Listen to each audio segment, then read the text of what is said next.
Hidup TV mempersembahkan Oase Rohani Katolik yang dibawakan oleh para imam Keuskupan Agung Jakarta. Selamat menyaksikan.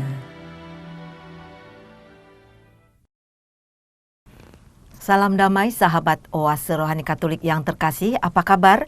Jumpa kembali bersama saya Maria Paulina dalam acara kesayangan kita, Oase Rohani Katolik. Dan sekarang hati saya penuh sukacita karena di studio sudah hadir bersama saya Romo Andreas Nugroho SJJ yang biasa kita sapa dengan nama Romo Nugi. Halo Romo, apa kabar? Kabar sehat selalu, puji Tuhan, luar biasa. Senang berjumpa dengan Anda semua di kesempatan yang istimewa ini, Ibu. Terima kasih. Puji Tuhan Romo, sehat ya Romo ya? Ya, sehat selalu. Amin. Baiklah sahabat Oase Rohani Katolik yang terkasih, sekarang marilah kita awali acara ini dengan doa pembuka yang dipimpin oleh Romo Nugi. Saudara-saudari pendengar Oase Rohani Katolik, marilah kita awali permenungan kita pada hari ini dengan berdoa. Dalam nama Bapa dan Putra dan Roh Kudus. Amin. Amin. Allah Bapa, sumber sukacita, ajarilah kami percaya akan Yesus Kristus Putramu, sebagaimana Maria Magdalena pun menunjukkan kepercayaannya bahwa Yesus Kristus Putramu telah bangkit dari antara orang mati. Dan kami pun hendak belajar dari sikap iman yang ditunjukkan oleh Santo Petrus, di mana ia dengan berkobar hatinya mewartakan bahwa Yesus bangkit dari antara orang mati. Semoga oleh karena sabdamu yang kami dengarkan, kami resapkan dalam hati dan juga menjadi kekuatan kami untuk mengubah diri dan juga semakin berbuah dalam kebaikan, dalam cinta kasih kepada sesama. Doa ini kami haturkan kepadamu dengan pengantaran Yesus Kristus Tuhan dan pengantara kami. Amin. Amin. Dalam nama Bapa dan Putra dan Roh Kudus. Amin. Kebijaksanaan dianugerahkan kepada kita laksana air untuk diminum. Kebijaksanaan Tuhan berakar dalam hati kita dan membahagiakan kita selama-lamanya. Haleluya. Sahabat Oase Rohani Katolik yang terkasih, hari ini merupakan hari ketiga dalam Oktav Paskah. Kemudian baca liturgi pada hari ini diambil dari Kisah Para Rasul, bab 2 ayat 36 sampai dengan 41. Dilanjutkan dengan bacaan Injil yang diambil dari Injil Yohanes, bab 20 ayat 11 sampai dengan 18. Dan sekarang marilah sama-sama kita membuka Alkitab kita. Saya akan membacakan bacaan pertama yang diambil dari Kisah Para Rasul bab 2 ayat 36 sampai dengan 41. Pada hari Pentakosta, berkatalah Petrus kepada orang-orang Yahudi, "Seluruh kaum Israel harus tahu dengan pasti bahwa Allah telah membuat Yesus yang kamu salibkan itu untuk menjadi Tuhan dan Kristus." Ketika mendengar hal itu, hati mereka sangat terharu. Lalu mereka bertanya kepada Petrus dan rasul-rasul yang lain, "Apakah yang harus kami perbuat, saudara-saudara?" Jawab Petrus kepada mereka, "Bertobatlah, dan hendaklah kamu masing-masing memberi dirimu dibaptis dalam nama Yesus Kristus untuk pengampunan dosamu. Maka kamu akan menerima karunia Roh Kudus. Sebab bagi kamulah janji itu, bagi anak-anakmu dan bagi semua orang yang masih jauh, yaitu sebanyak yang akan dipanggil oleh Tuhan Allah kita." Dan dengan banyak perkataan lain lagi, Petrus memberi suatu kesaksian yang sungguh-sungguh, dan ia mengecam dan menasihati mereka. Katanya, "Berilah dirimu diselamatkan dari angkatan yang jahat ini." Orang-orang yang menerima perkataannya itu memberi diri dibaptis, dan pada hari itu jumlah mereka bertambah kira-kira 3.000 jiwa. Demikianlah sabda Tuhan. Syukur kepada Allah. Sahabat Oase Rohani Katolik yang terkasih, marilah sekarang kita tanggapi bacaan pertama tadi dengan Mazmur tanggapan. Bumi penuh dengan kasih setiamu. Bumi penuh dengan kasih setiamu. Firman Tuhan itu benar. Segala sesuatu dikerjakannya dengan kesetiaan. Ia senang pada keadilan dan hukum. Bumi penuh dengan kasih setianya. Bumi penuh dengan kasih setiamu. Sungguh, mata Tuhan tertuju kepada mereka yang takwa, kepada mereka yang berharap akan kasih setianya. Ia hendak melepaskan jiwa mereka dari maut dan memelihara hidup mereka pada masa kelaparan. Bumi penuh dengan kasih setiamu. Jiwa kita menanti-nantikan Tuhan. Dialah penolong dan perisai kita. Kasih setiamu ya Tuhan, kiranya menyertai kami seperti kami berharap kepadamu. Bumi penuh dengan kasih setiamu. Sahabat Oase Rohani Katolik yang terkasih, sekarang marilah kita satukan hati dan pikiran kita, karena Romo Nugi akan menyampaikan bacaan Injil yang diambil dari Injil Yohanes bab 20 ayat 11 sampai dengan 18. Haleluya, haleluya, haleluya, haleluya.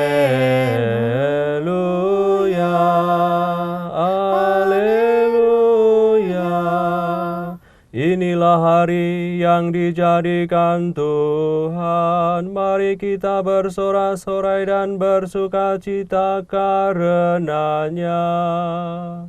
Haleluya, haleluya. Tuhan sertamu Dan sertamu juga. Inilah Injil Yesus Kristus menurut Yohanes. Dimuliakanlah Tuhan. Sekali peristiwa setelah makam Yesus kedapatan kosong, maka Maria Magdalena berdiri dekat kubur dan menangis. Sambil menangis, ia menjenguk ke dalam kubur itu, dan tampaklah olehnya 2 orang malaikat berpakaian putih, yang seorang duduk di sebelah kepala dan yang lain di sebelah kaki di tempat mayat Yesus terbaring. Kata malaikat-malaikat itu kepadanya, "Ibu, mengapa engkau menangis?" Jawab Maria kepada mereka, "Tuhanku telah diambil orang dan aku tidak tahu di mana ia diletakkan." Sesudah berkata demikian, ia menoleh ke belakang dan melihat Yesus berdiri di situ, tetapi ia tidak tahu bahwa itu adalah Yesus. Kata Yesus kepadanya, "Ibu, mengapa engkau menangis? Siapakah yang engkau cari?" Maria menyangka orang itu adalah penunggu taman, maka ia berkata kepadanya, "Tuan, jikalau Tuan yang mengambil dia, katakanlah kepadaku di mana Tuan meletakkan dia supaya aku dapat mengambilnya." Kata Yesus kepadanya, "Maria." Maria berpaling dan berkata kepadanya dalam bahasa Ibrani, "Rabuni," artinya guru. Kata Yesus kepadanya, "Janganlah engkau memegang aku, sebab aku belum pergi kepada Bapa. Tetapi pergilah kepada saudara-saudaraku dan katakanlah kepada mereka bahwa sekarang aku akan pergi kepada Bapakku dan Bapamu, kepada Allahku dan Allahmu." Maria Magdalena pergi dan berkata kepada murid-muridnya, "Aku telah melihat Tuhan," dan juga bahwa Tuhanlah yang mengatakan hal-hal itu kepadanya. Demikianlah Injil Tuhan. Terpujilah Kristus. Sahabat Oase Rohani Katolik yang terkasih, setelah kita mendengarkan bacaan liturgi pada hari ini, sekarang kita masuk dalam perbincangan rohani. Dalam segmen pertama ini, Romo, Ya. pokok pikiran apa yang akan Romo sampaikan terkait dengan bacaan hari ini? Ya. Kita tadi baru saja mendengar ada 2 bacaan, ada 2 sabda yang kita dengarkan pada hari ini. Dari bacaan yang pertama kita dengar dari Kisah Para Rasul, di mana tadi dikisahkan Petrus berani tampil di hadapan umum orang-orang Yahudi dan mewartakan bahwa Yesus Kristus telah bangkit dari antara orang mati. Bahkan tadi dengan berani Petrus mengatakan kepada orang-orang Yahudi, seluruh kaum Israel harus tahu dengan pasti bahwa Allah telah membuat Yesus yang kamu salibkan, ini kan tegas sekali ya, dikatakan oleh Petrus, yang kamu salibkan itu menjadi Tuhan dan Kristus. Nah, oleh karena kesaksian dari Petrus, di mana ia berani tampil di hadapan umum, lalu ternyata orang-orang yang ada pada waktu itu lalu terharu. Tadi kan dikatakan sini, mereka terharu. Iya. Terharu lalu akhirnya mereka memberi diri untuk dibaptis. Dan tadi jumlahnya fantastis ya, 3.000. Tidak perlu, kalau sekarang ada banyak persiapan ya. Kalau dulu langsung ketika mereka percaya, langsung mereka dibaptis dalam nama Tuhan dan jumlahnya fantastis sekali. 3.000 langsung bisa mendirikan satu paroki mungkin ya. Gitu Ibu ya, dari bacaan pertama. Nah, itu pokok pikirannya ya Romo ya, yang akan Romo sampaikan tadi.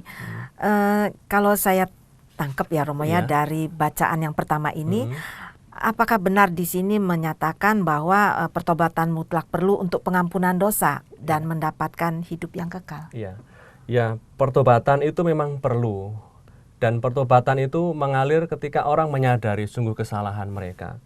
Tadi kan gerakannya terlihat jelas bahwa mereka sebagai sebuah bangsa, sebagai orang-orang yang menyalibkan Yesus, mereka merasa, oh saya salah ini. Saya merasa ada kesalahan yang ada dalam diri saya. Oleh karena pengakuan mereka, berawal dari sikap mereka yang terharu itu, situasi mereka yang terharu itu, akhirnya mereka menggerakkan mereka untuk mau bertobat dan membiarkan diri dibaptis supaya mereka juga mendapatkan keselamatan dan juga mengalami kebangkitan seperti yang dialami oleh Yesus. Maka orang akan bisa mengalami kebangkitan, orang akan bisa mengalami sukacita kekal kalau orang juga mau mati dulu terhadap segala kesalahan, terhadap segala dosa-dosa, dan oleh karena penyesalan atas dosa itu lalu menggerakkan orang untuk bertobat dan mengubah dirinya. Maka kalau kita lihat bahwa peristiwa perubahan sikap yang pertama kali dialami itu adalah Petrus sendiri mengalaminya. Kita tahu ya siapa Petrus. Ketika Yesus ditangkap, Petrus tidak mengakui Yesus sebagai Tuhan, tidak mengakui Yesus itu sebagai gurunya. Bahkan dikatakan Petrus menyangkal Yesus sebanyak 3 kali. Dan pada saat ini kita mendengarkan peristiwa pasca kebangkitan, di mana mereka juga, ini kan konteksnya setelah peristiwa Pentakosta. Betapa para murid yang awalnya itu ketika Yesus ditangkap, mereka tunggang langgang pergi meninggalkan Yesus. Tetapi ketika peristiwa Pentakosta, ketika Yesus sudah bangkit, betapa para murid itu berkobar-kobar hatinya, dan di sini nampak jelas Petrus yang awalnya ia takut mengakui Yesus sebagai guru, tetapi sekarang tampil di hadapan umum, yang dulunya menyangkal Yesus sekarang mengaku Yesus sebagai Tuhan yang telah bangkit. Sehingga peristiwa pertobatan itulah yang ingin diwartakan oleh Petrus, di mana Petrus sudah mengalami lebih dulu peristiwa perubahan sikapnya. Oleh karena peristiwa Pentakosta, oleh karena peristiwa kebangkitan, sehingga itulah yang ingin dibagikan oleh orang lain dengan berani mengatakan, kamu telah membuat Yesus yang kamu salibkan itu menjadi Tuhan. Itu artinya memang Petrus sudah mengalami peristiwa pertobatan itu, dan akhirnya mewartakan itu kepada begitu banyak orang, dan alhasil kan banyak orang yang ikut menyatakan diri mau dibaptis dan bertobat seperti itu. Nah, apa dasar mereka bertobat ini, Romo? Dasar mereka bertobat seperti yang disampaikan oleh Petrus tadi, Santo Petrus, dikatakan dalam ayat 36 tadi. Dasar bahwa ada sekitar 3.000 orang tadi bertobat itu adalah ketika mereka mendengar dari pernyataan Petrus yang mengatakan bahwa seluruh kaum Israel harus tahu dengan pasti bahwa Allah telah membuat Yesus yang kamu salibkan itu menjadi Tuhan dan Kristus. Nah, inilah dasar yang membuat orang-orang pada waktu yang mendengar pewartaan Petrus lalu akhirnya bertobat. Tadi awalnya mereka ketika sudah terharu, mereka bertanya, apa yang harus aku lakukan? Apa yang harus kami lakukan? Lalu Petrus mengatakan, berilah dirimu, bertobatlah, dan hendaklah kamu masing-masing memberi diri dibaptis dalam nama Yesus Kristus untuk pengampunan dosamu, maka kamu juga akan menerima karunia Roh Kudus. Ini dalam ayat 38 dikatakan itu. Mereka sudah terharu, lalu bingung mungkin, mau buat apa? Terus kami harus buat apa untuk sebagai penebusan salah kami? Lalu Petrus menyampaikan, bertobatlah dan berilah dirimu dibaptis. Sehingga dasar di mana banyak orang itu akhirnya memberi diri dibaptis dan bertobat itu adalah ketika tadi dalam ayat 36, bahwa ketika mereka mendengar pewartaan Petrus bahwa Yesus itu adalah Tuhan dan Kristus. Oleh karena telah disalibkan, tapi Yesus bangkit dari antara orang mati. Saya rasa itu mengapa akhirnya begitu banyak orang, 3.000 itu memberi diri dibaptis itu ya. Iya. Gitu. Nah Romo, manakah yang lebih dulu nih Mo, menurut Romo, pertobatan atau iman Mo? Ya, kalau di sini itu pertama kita lihat iman ya. Di mana tadi Petrus menunjukkan bahwa mereka telah beriman kepada Yesus ya. Telah beriman kepada Yesus, dan orang-orang yang banyak itu mereka terharu itu artinya mereka juga mengimani, oh ternyata benar ya. Oh begitu ya. Bahwa Yesus yang sudah tersalib ternyata menjadi Tuhan. Lalu akhirnya dari sebuah pertanyaan seperti lalu menumbuhkan rasa iman, kepercayaan bahwa Yesus yang sudah disalibkan oleh mereka ternyata menjadi Tuhan. Dan oleh karena iman, kepercayaan bahwa Yesus adalah Tuhan, lalu menggerakkan mereka. Inilah dasar iman mereka, akhirnya menggerakkan mereka, motivasi yang kuat, di mana mereka pada akhirnya bertobat, menyadari kesalahannya, dan juga memberi diri dibaptis. Sehingga gerakan pertobatan itu memang mengalir dari iman. Dasarnya memang iman itu sendiri kepada Yesus yang seperti yang diwartakan oleh Petrus, Yesus yang bangkit dari antara orang mati itu. Sehingga itulah yang menyemangati mereka, mendorong mereka, sehingga banyak orang berbondong-bondong memberi diri dibaptis dan percaya kepada Yesus Kristus Tuhan. Saya yakin seperti itu, Ibu ya, bahwa mengalir dari iman baru ada pertobatan di situ.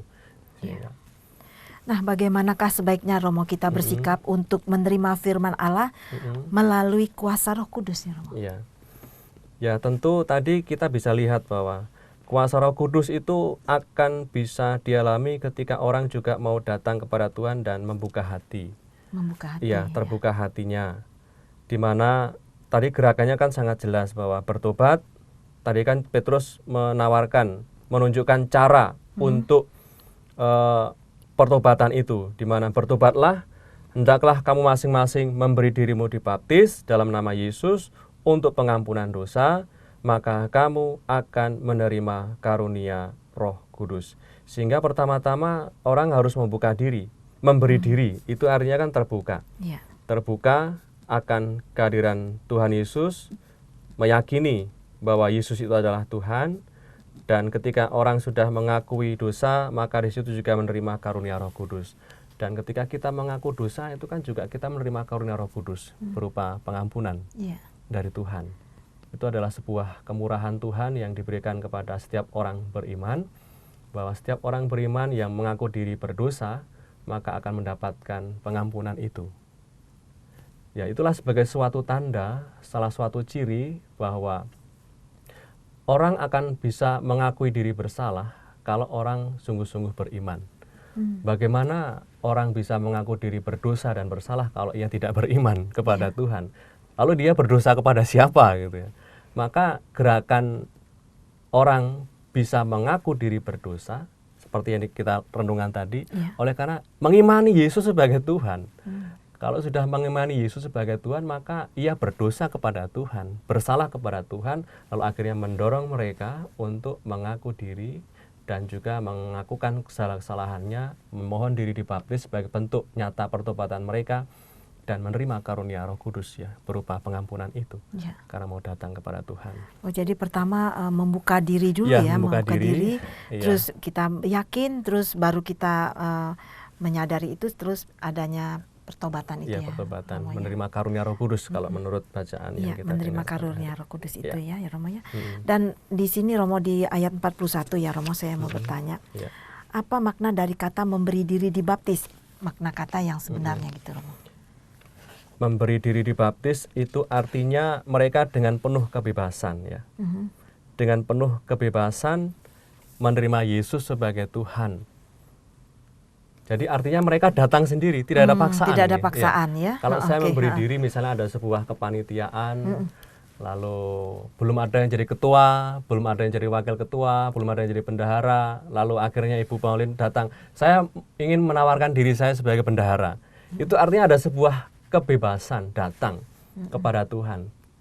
Tidak ada paksaan dari siapapun. Maka sama seperti tadi dikatakan dalam Kisah Para Rasul di mana banyak orang itu memberi diri. Artinya mereka dengan penuh kehendak yang bebas, tidak ada paksaan oleh karena mereka mengakui Yesus sebagai Tuhan. Lalu akhirnya mereka datang kepada Tuhan dan memberi diri dibaptis, artinya menerima.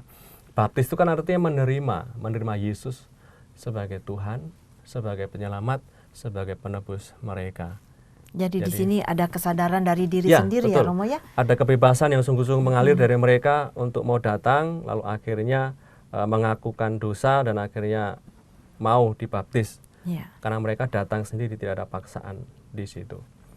Jadi kalau saya tangkap Romo dari apa yang sudah Romo paparkan tadi, apakah benar Romo bacaan ini mengajak orang untuk bertobat, dibaptis dan menerima karunia Roh Kudus, Romo? Iya, memang seperti itu ya. Gerakannya memang ketika bertobat, ketika orang dibaptis, memang ada suatu cara bagaimana setiap orang juga mau mengupayakan dirinya lebih baik di hadapan Tuhan.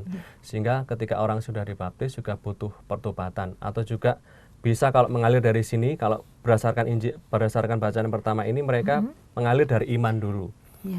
Lalu berdasarkan iman mereka bertobat, lalu akhirnya bentuk pertobatan, bentuk nyata pertobatan mereka adalah dengan memberi diri dibaptis dalam nama Tuhan.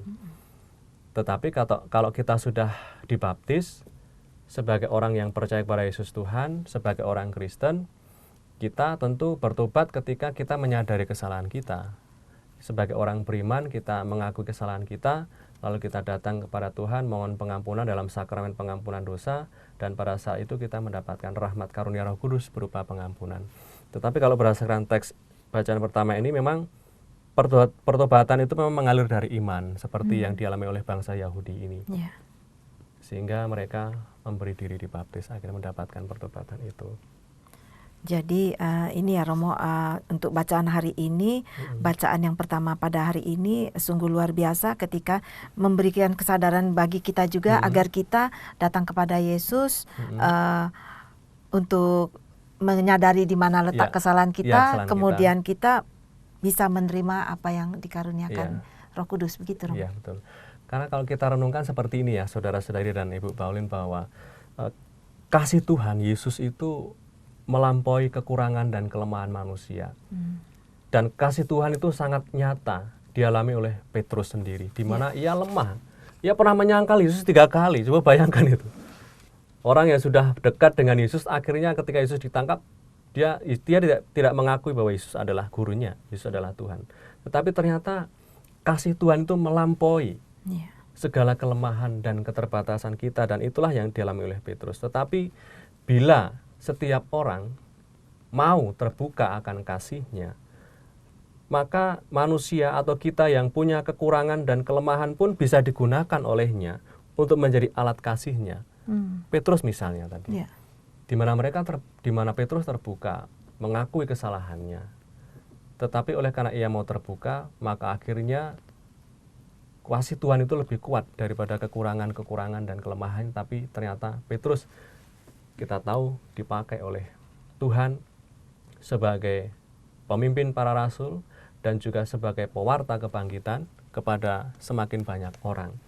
Maka itu bahwa ketika kita merenungkan dari poin penting yang kita bisa ambil dari bacaan pertama adalah kasih Tuhan itu ternyata melampaui segala kekurangan dan kelemahan kita, dan itu terbukti nyata di mana Petrus sendiri mengalami kasih Tuhan itu, di mana tidak lagi memandang segala kelemahan Petrus, tapi memakai Petrus yang mau terbuka, yang mau bertobat untuk menjadi alat kasih-Nya, menjadi saksi kebangkitan Yesus kepada begitu banyak orang, dan juga menggerakkan orang untuk mau bertobat dan percaya kepada Yesus.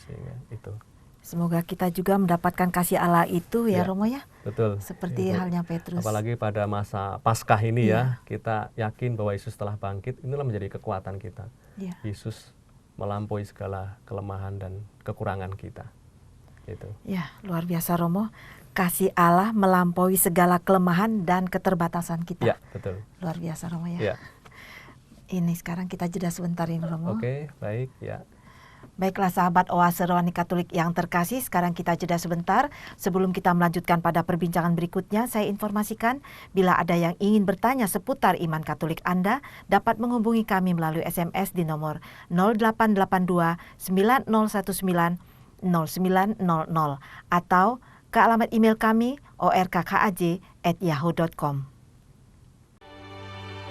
Hidup TV mempersembahkan Oase Rohani Katolik yang dibawakan oleh para imam Keuskupan Agung Jakarta.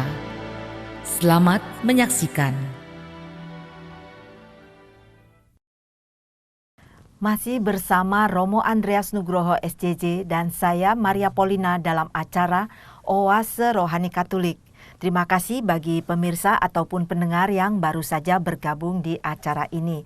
Nah Romo, sekarang kita masuk dalam segmen kedua ya Romo ya. Baik, Ibu. Pembicaraan mengenai Injil. Iya. Dan sebelumnya Romo, bisakah Romo menyampaikan kembali hal yang terpenting dari segmen pertama tadi Baik. Romo? Tadi dalam segmen yang pertama saya menyampaikan kepada Anda dan kita semua bahwa kasih Tuhan itu melampaui segala kekurangan dan kelemahan kita, dan kasih Tuhan itu tampak nyata dialami sungguh secara pribadi oleh Petrus. Di mana Petrus yang pernah menyangkal Yesus, di mana Petrus yang telah berdosa kepada Yesus, tetapi ia mau terbuka, mau bertobat, dan akhirnya kembali mengaku Yesus sebagai Tuhan.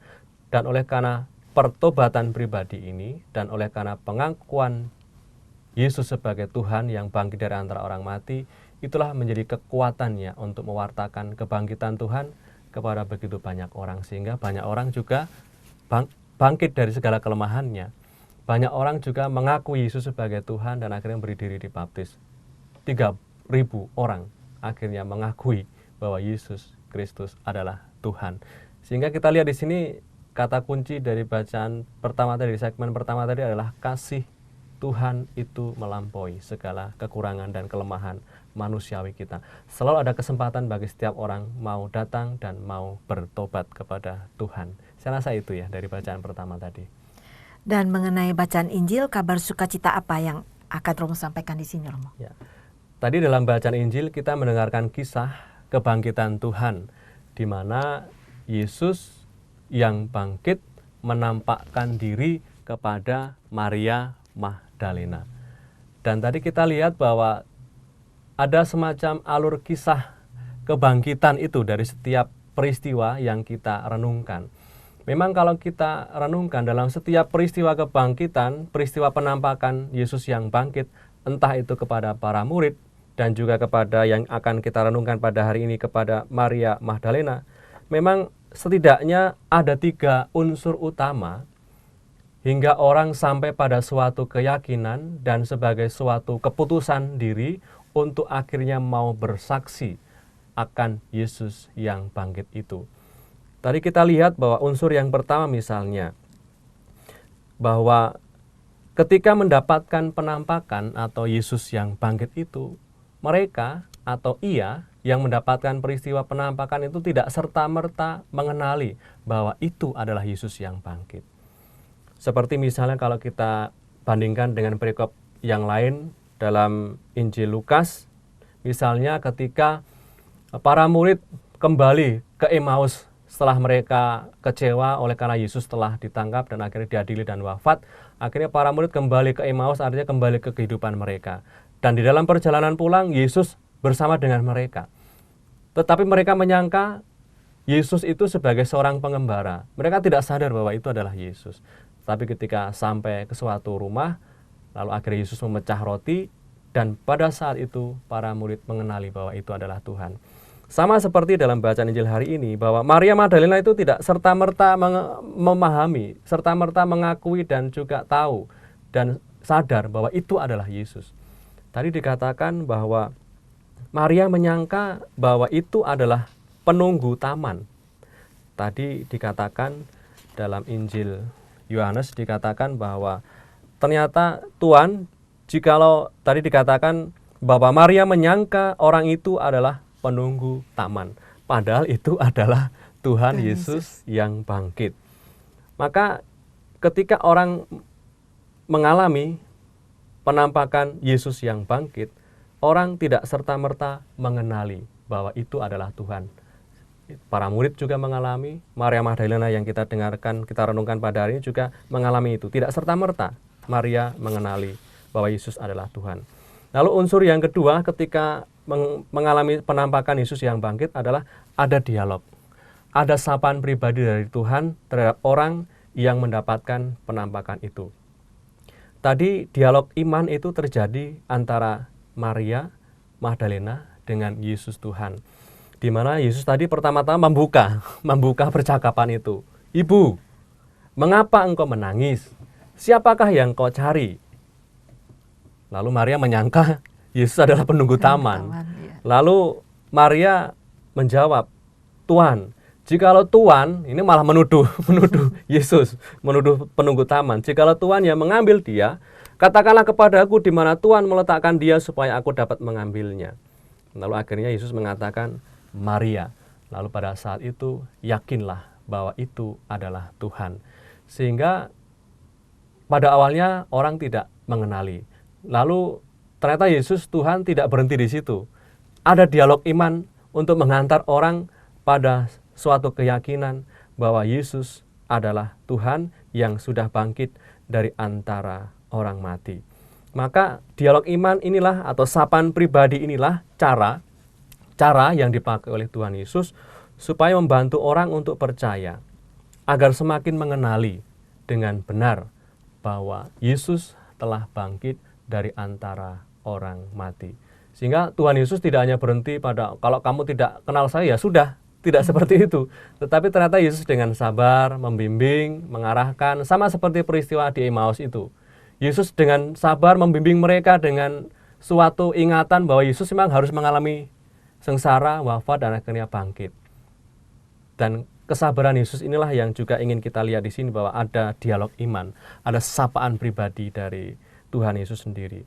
Sehingga di situ memang ada suatu cara yang dipakai oleh Tuhan untuk menyapa orang yang pada awalnya tidak mengenal Yesus yang bangkit, tetapi akhirnya ada kesabaran, ada ketekunan, lalu akhirnya orang bisa menemukan itu adalah Tuhan.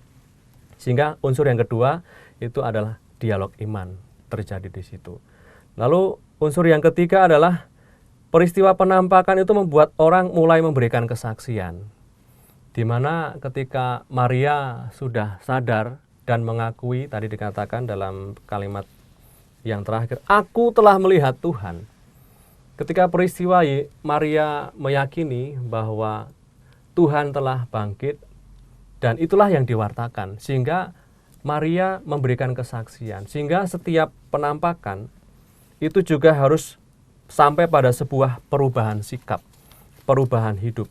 Dan itulah yang diwartakan kepada setiap orang. Kita lihat tadi ya, perubahannya sangat mencolok ya. Ketika tadi misalnya pada awalnya Maria datang ke makam dengan sedih, dengan muram, dengan tidak mampu harus berkata apa-apa ketika melihat di makam kok jenazah Tuhan Yesus tidak ada. Nah, dalam situasi kesedihan itu akhirnya ada dialog iman tadi. Ketika awalnya Maria tidak mengenali, lalu yang kedua akhirnya ada dialog iman, lalu akhirnya ketika ada dialog iman, pada awalnya Maria sedih, menangis, kalut, gelap, tidak bisa melihat kenyataan bahwa Yesus ada di situ. Tetapi setelah ia sadar bahwa itu adalah Tuhan, berubah total. Ia bersuka cita, bersemangat, lalu akhirnya itulah yang diwartakan. Jadi pertama-tama perubahan sikap oleh karena penampakan Yesus yang bangkit dialami oleh pribadi itu yang mengalami. Lalu akhirnya diwartakan kepada begitu banyak. Sehingga sebab atau hasil dari penampakan itu adalah di mana orang mau mengubah sikapnya, mau mengubah hidupnya, lalu akhirnya memberikan kesaksian, kegembiraan kepada begitu banyak orang. Itu yang kita lihat bahwa setidaknya ada 3 unsur yang bisa kita renungkan ketika kita merenungkan setiap peristiwa kebangkitan Yesus yang dialami oleh para murid dan orang-orang yang percaya kepada Yesus Kristus. Tadi kita renungkan pengalaman iman dari Maria Magdalena itu ya. Nah, dari apa yang dialami oleh Maria Magdalena ini, Romo, Ya. bisakah kita refleksikan dalam kehidupan kita sehari-hari? Ya, memang tadi kita lihat bahwa ini memang sangat bisa kita pakai ya untuk pegangan hidup kita dan juga untuk kemauan kita menghidupi iman kekatolikan kita secara baik dan benar. Tadi kita lihat bahwa ketika Maria Magdalena mengalami situasi yang tidak mudah, ia sedih yang begitu mendalam, ia mengalami situasi yang mencekam, situasi yang gelap, sehingga ia datang kepada Tuhan. Ketika datang ke makam, ia tidak menjumpai ada Tuhan di situ, jenazahnya diambil orang.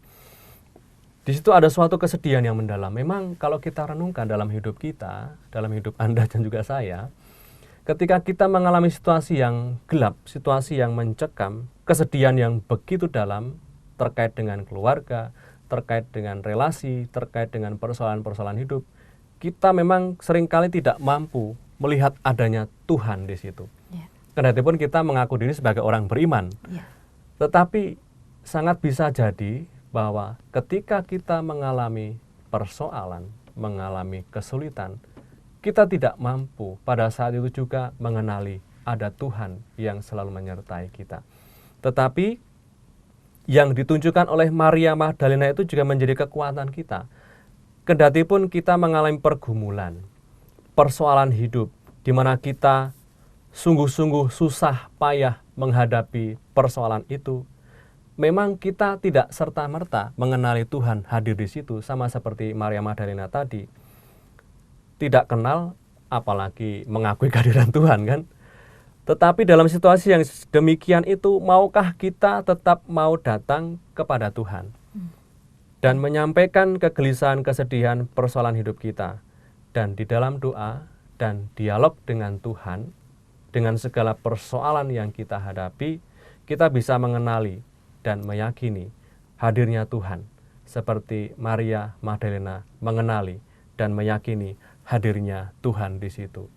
Maka tidak dipungkiri ya, dan juga tidak salah kalau ketika kita menghadapi persoalan, menghadapi ujian-ujian hidup yang begitu dalam dan begitu pelik, kita pada saat itu memang tidak bisa mengenali ada Tuhan di situ. Tetapi beranikah kita untuk mau tetap bertekun dalam doa, berdialog, seperti yang terjadi tadi dalam peristiwa iman yang dialami oleh Maria, di mana ia mau berdialog dengan Tuhan. Dan ketika kita mau berdialog, dialog artinya kita mau berdoa, berdoa dengan segala kesusahan kita, dengan segala kelemahan kita.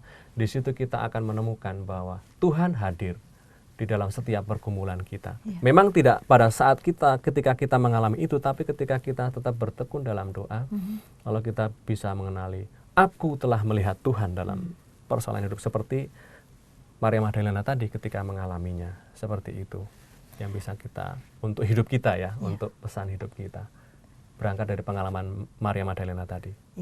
Jadi di sini penting sekali ya Romo ya, dialog iman itu ya, sapaan pribadi Tuhan Yesus dengan kita ya Romo ya. Baik. Sangat penting sekali. Setelah itu kita memberikan kesaksian ataupun jadi dalam bentuk kabar sukacita itu ya Romo ya. Betul, kepada orang lain ya, kabar sukacita ya. Dan di sini Romo, apakah tanda-tanda kita mengasihi Tuhan Romo? Tanda-tanda kita mengasihi Tuhan, seperti kalau kita konteksnya Injil pada hari ini, tanda-tanda kita adalah mengasihi Tuhan. Pertama adalah ketika kita juga mau bersaksi, mau bersaksi tentang pengalaman dikasihi oleh Tuhan itu. Sehingga sebagai tanda-tanda bahwa kita mengasihi Tuhan adalah ketika kita juga mau bersaksi, bersaksi tentang kebaikan, bersaksi tentang cinta kasih dan damai. Misalnya sekarang kalau kita bandingkan ya dengan kehidupan kita, ketika kita misalnya membeli suatu makanan di warung tertentu dan itu enak, menurut lidah kita enak, maka tentu itu akan kita wartakan kepada banyak orang. Oh, warung di sana itu makanannya enak sekali. Ada manis, ada gurih, ada segala macam, tapi menurut lidah saya, menurut saya itu enak sekali, dan buktinya banyak orang yang datang ke warung itu, warung makan itu. Maka kebaikan atau rasa yang kita rasakan di warung itu, itulah yang kita wartakan. Kebaikan itulah yang kita wartakan. Sama seperti dalam konteks ini, bahwa bukti nyata bahwa kita mengasihi Tuhan adalah ketika kita juga mau dipakai olehnya menjadi saksi kebangkitan. Saksi kebangkitan itu bukan hanya mengatakan Yesus telah bangkit, Yesus telah bangkit, percayalah kepada Yesus yang bangkit, tetapi juga hendaknya perubahan sikap yang harus ditunjukkan. Perubahan sikap, perubahan akhlak, perubahan tingkah laku. Kalau dalam konteks KAJ ya lebih berhikmat dalam hidup. Artinya mau memperjuangkan apa yang baik, apa yang benar, bukan apa yang enak dan menyenangkan itu.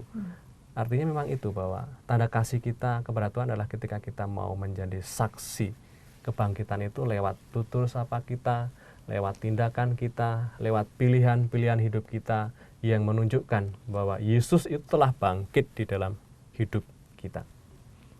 Jadi masing-masing kita punya pengalaman iman masing-masing, ya betul, Romo ya. Pengalaman iman masing-masing. Jadi kita bisa mewartakan juga kepada, dalam arti sharing mungkin begitu ya Romo ya. Betul. Ya, orang akan bisa membagikan sesuatu kalau juga ia punya sesuatu. Kalau dalam istilah Latin itu nemo dat quod non habet. Orang bisa memberi kalau ia punya. Maka pengalaman iman inilah yang dibagikan kepada begitu banyak orang. Maka kalau kita melihat misalnya ada orang Kristen misalnya, hidupnya itu sembrono, hidupnya itu jauh dari apa yang dikehendaki Tuhan, lalu kita patut bertanya, Allah seperti apa yang ia imani? Karena pengalaman iman itu memang mengalir dalam hidup setiap hari. Kalau saya mengimani Yesus sebagai yang penuh belas kasih dan pengampun, tentu ini juga mengubah cara hidup kita, cara pandang kita setiap hari. Kita menjadi semakin ramah, kita menjadi semakin membuat kehadiran kita itu nyaman untuk orang lain. Jadi itu memang mengalir dari iman ya. Pengalaman iman, lalu kita bisa menjadi alat Tuhan untuk menjadi saksi. Saksi kebangkitan itu ya. Jadi kalau kita kaitkan dengan buah-buah roh itu sangat baik juga Romo ya. Itu bisa tampak juga sebagai suatu kriteria dan ukuran bahwa pengalaman iman itu muncul dari buah-buah iman itu ya, buah-buah roh itu. Ada sukacita, ada segala macam itu. Nah, itu memang sebagai suatu kriteria yang bisa kita pakai, orang ini sudah hidup dalam roh, hidup dalam kebangkitan, atau memang hidup dalam sukacita Paskah itu atau belum. Dan itu menjadi perjuangan kita bersama. Kesaksian hidup mengalir dari pengalaman iman setiap orang. Saya rasa seperti itu. Nah Romo, keterkaitannya dengan bacaan ini ya Romo ya, bacaan hari ini, bagaimana sebaiknya kita merayakan Paskah ini Romo sebaiknya? Merayakan Paskah berarti kita juga hendaknya pertama menunjukkan bahwa kita mau membuat diri kita mengakui segala kesalahan-kesalahan kita dan dosa-dosa kita. Maka gerakan kita, setiap kita sebelum merayakan Paskah, itu kan ada masa pra-Paskah. Nah, masa pra-Paskah itu adalah menjadi masa pertobatan, masa retret agung untuk mengakui segala kelemahan dan dosa kita. Untuk mengawali masa pra-Paskah itu kita mengenakan abu di dahi kita. Itu menandai bahwa kita itu lemah, kita itu debu, abu, kita mudah jatuh dalam dosa, tapi kita ingin bertobat. Dan dalam masa 40 hari menjadi kesempatan bagi kita sebagai orang Katolik untuk mengakui segala kesalahan, dan bukan hanya mengakui segala kesalahan, kita banyak berdoa dan juga beramal kasih, berbagi kepada sesama. Sehingga inilah yang mau menggerakkan kita untuk mengalami kebangkitan itu. Bahwa bagaimana cara kita merayakan Paskah? Ya pertama kita harus melihat diri dulu. Dalam hal mana yang perlu saya perbaiki, supaya ketika saya mengakui hal-hal yang kurang dalam diri saya, lalu saya bertobat atas itu semua, lalu akhirnya saya datang kepada Tuhan, dan akhirnya juga mengalami kebangkitan dari kelemahan-kelemahan saya itu. Sehingga dalam masa pra-Paskah ini kita meneliti batin kita, meneliti tingkah laku kita setiap hari, sehingga dengan itu kita mau datang kepada Allah bertobat. Lalu ketika kita mau bertobat, akhirnya kita ikut merasakan kebangkitan. Kebangkitan itu kan artinya kemenangan Yesus atas maut, atas kematian, atas kelemahan, atas dosa. Maka kita juga akan bisa merayakan sukacita Paskah kalau kita juga mau mati terhadap dosa dan kelemahan. Maka selama masa prapaskah kita teliti hidup kita. Dalam hal mana sih saya ini berdosa? Dalam hal mana sih saya itu masih kurang dalam hidup beriman? Maka itulah yang kita perbaiki. Lalu kita berniat untuk mati terhadap segala kelemahan dan ikut bangkit bersama Tuhan. Sehingga dengan demikian itulah sebenarnya sukacita Paskah. Ketika orang mau terbuka, mengakui kesalahannya, lalu akhirnya ikut mengalami sukacita Paskah oleh karena mati terhadap dosa dan hidup dalam kebangkitan seperti Yesus alami itu. Kan Yesus itu, Paskah artinya Yesus itu menang atas kematian, menang atas dosa, menang atas maut. Maka kita akan bisa mengalami sukacita Paskah kalau kita juga ikut mati terhadap dosa dan hidup dalam kebangkitan Tuhan itu. Artinya kita menang ya, Romo? Ya, menang atas segala dosa dan Segala kelemahan. dosa itu. Ya, bukan dikendalikan oleh dosa dan kelemahan. Mungkin selama ini kita hanya cenderung mengalah dan cenderung permisif terhadap dosa dan kelemahan, tapi masa prapaskah menjadi masa kita untuk mau struggle sedikit gitu loh. Dengan mau berpantang, berpuasa, berdoa dan beramal. Dan itu menjadi cara kita untuk mau bertobat dan akhirnya menang bersama Yesus yang bangkit dari antara orang mati itu. Ya, saya rasa seperti itu. Ya. Nah, Romo, terakhir nih Romo, Ya. pesan apa yang akan Romo sampaikan dalam bacaan hari ini, Romo? Bacaan hari ini ya. Keterkaitan bacaan pertama Ya. dengan bacaan Injil hari Ya. ini. Dalam bacaan yang pertama tadi kita mendengarkan di mana kisah para rasul menunjukkan pengalaman para murid, khususnya Petrus. Petrus yang berani tampil di hadapan umum untuk mewartakan Yesus yang bangkit. Maka kalau kita kaitkan baik itu dalam bacaan pertama maupun dalam bacaan Injil, bahwa kita akan bisa menjadi saksi kebangkitan kalau kita juga mengalami secara pribadi bagaimana dibangkitkan oleh Tuhan itu. Ya. Maksudnya apa? Ketika tadi Petrus kita lihat bahwa Petrus penuh kesalahan, penuh kelemahan. Dia pernah buat salah pada Tuhan, tapi ia mau terbuka dan mengakui itu. Dan datang kepada Tuhan mohon pengampunan. Dan ternyata kasih Tuhan melampaui kekurangan dan kelemahan Petrus. Dan akhirnya dipakai oleh Allah, dipakai oleh Yesus untuk menjadi saksi kebangkitannya. Maka sama juga seperti tadi peristiwa pengalaman iman Maria Magdalena. Ia pada awalnya sedih gak karuan.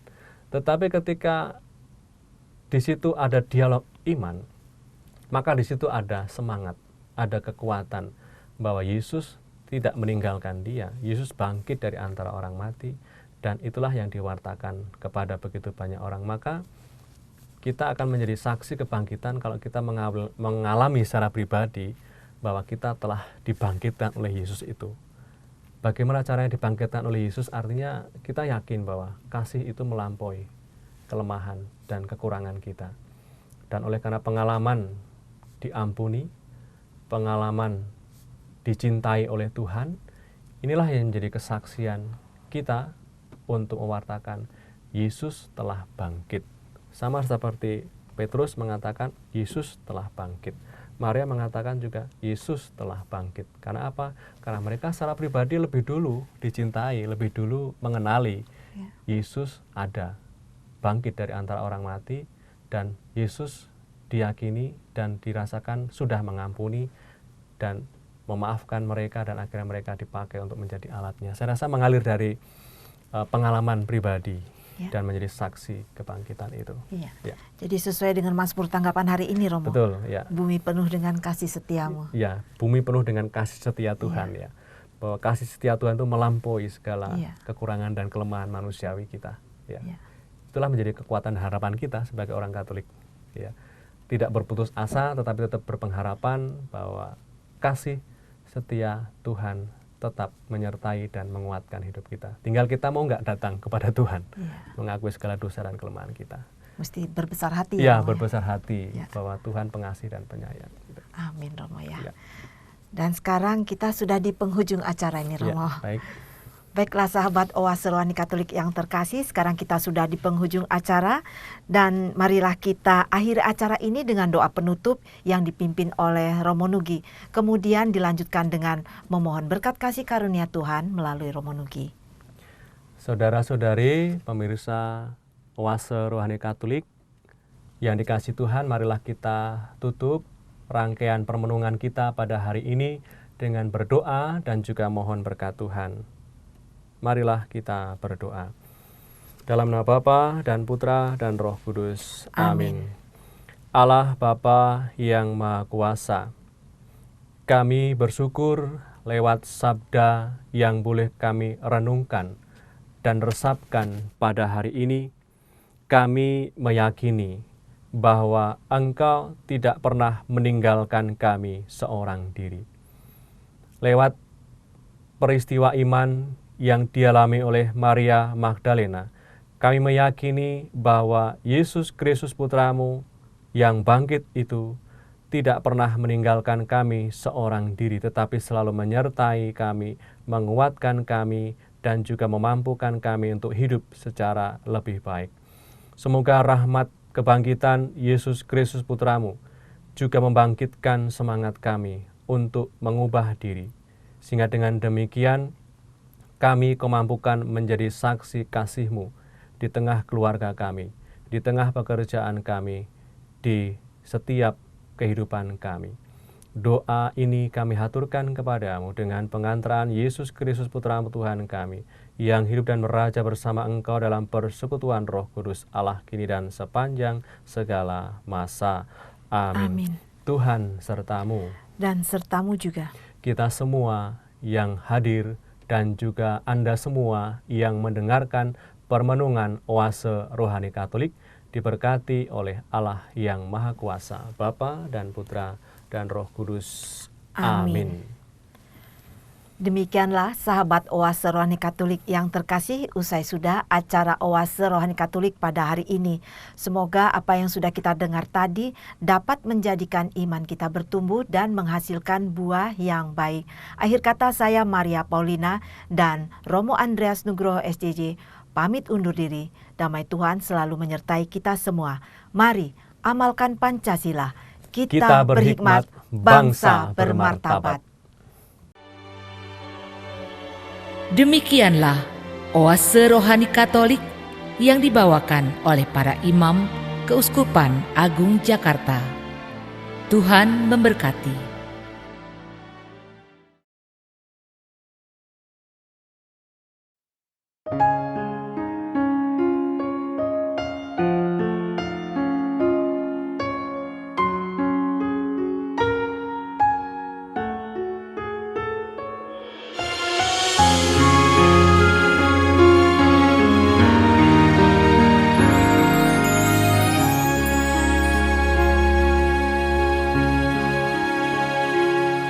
Ku petik mawar yang terindah, ku rangkai dalam sebuah doa.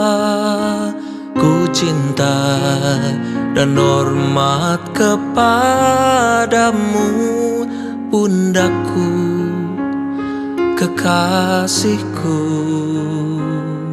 Pesanmu bagiku wasiat yang datang dari Tuhan kekal. Oh Bunda, ku mencintaimu karena kau berharga. Oh Bunda perkasa mulia, ku belajar dari imanmu yang teguh. Oh Bunda mulia, perkasa, sembah baktiku untukmu.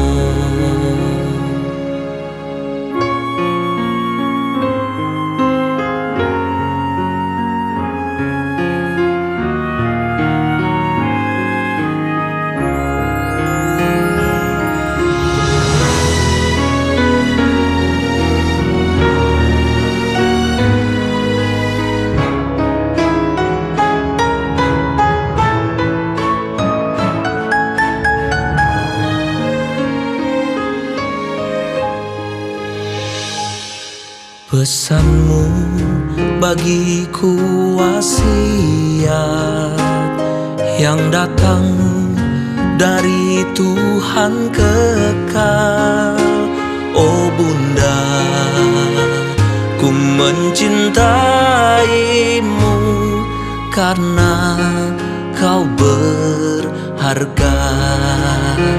Oh Bunda perkasa mulia, ku belajar dari imanmu yang teguh. Oh Bunda mulia, perkasa, sembah bakti selalu bagimu. Oh Bunda perkasa mulia, namamu ada di dalam doaku. Oh Bunda perkasa mulia, doakan aku yang berdosa.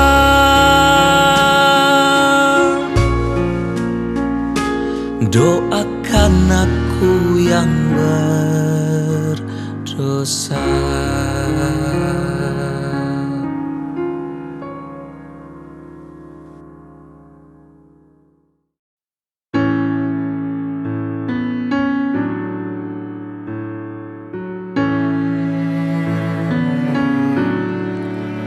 Take me, Lord, into your heart.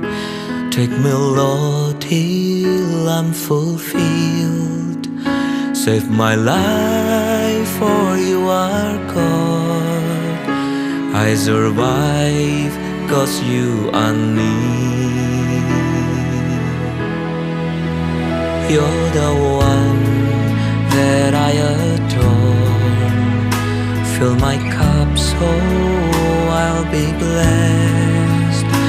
And you know I need you more. Come, oh Lord, into my heart. Lord, I love you. Lord, I need you. My Lord, oh, hold me tight. Lord, I praise you. Lord, I worship you. Bless me, Lord, for you are great. You're so kind, oh Lord, in all my life, that I will love you always. Bring me home for all my hardship, so we all will see the light. Oh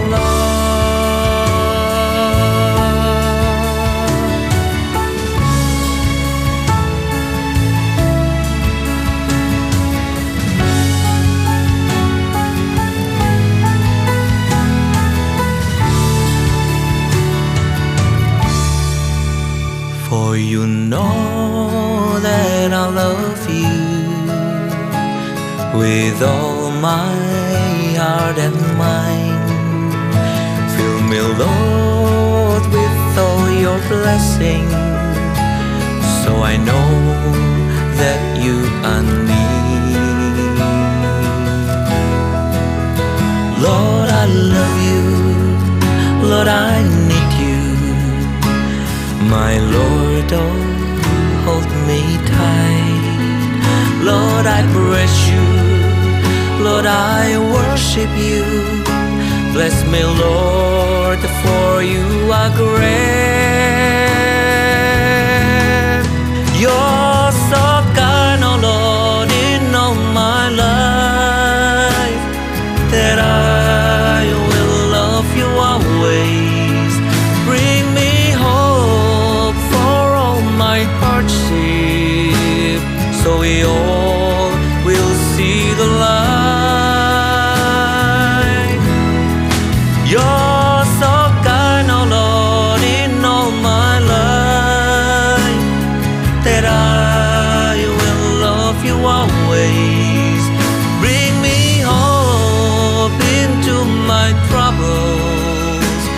so we all